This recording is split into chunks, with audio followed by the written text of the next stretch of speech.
আসসালামু আলাইকুম। আলহামদুলিল্লাহ আমাদের এই বাদাম গাছটি লাগানো হয়েছে প্রায় 15 দিনের মতো হয়েছে।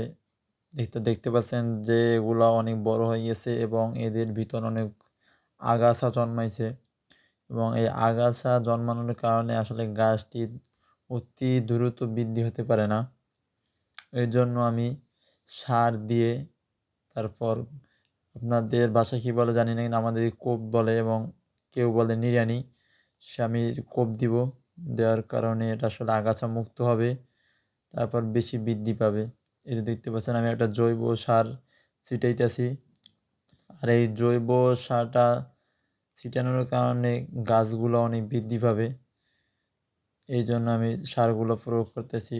আর এই সার আসলে দেওয়া উচিত ছিল বিকালে, আর আমি দিচ্ছি সকালে, কারণ আমি ফজরের পর প্রায় 1 ঘন্টা যাবৎ কোনো কাজ থাকে না, এই জন্য আমি সার দিয়ে এই দেখেন ফজরের পর এতটুকু মানে কাজ সম্পন্ন করতে পারছি।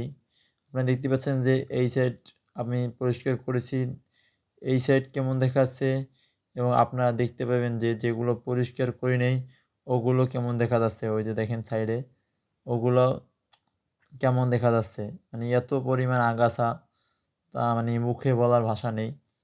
দেখতে পাচ্ছেন এই সাইড একদম ক্লিন হয়ে গেছে এবং এই সাইড পুরোই ভর্তি। এই এতটুকু আমি সকালে করেছি এবং এতটুকু আমি বিকেলে করবো। এই যে দেখছেন আমার মরিচ চারা এগুলা খুব দিয়েছি, এগুলো প্রায় ধরছে। এই যে আমি বিকালে আসছি, বিকালে এসে এগুলো খুব দিতেছি। আর এই যে আমার সামনে দেখতে পাচ্ছেন এই যে ছোটো ছোটো গাছ, এগুলো হচ্ছে আগাছা, আর এগুলোর কারণেই আসলে বৃদ্ধি পেতে পারে না গাছগুলো। আর আমার এই জমিতে আমি মুগ ডাল ফালাইতাম, এবছর আমি মুগ ডাল দিই নেই, কারণ এই কারণে যে এগুলো আগাছা হয়, ব্যাপক আগাছা হয়, যে কারণে ডাল তোলা যায় না আসলে।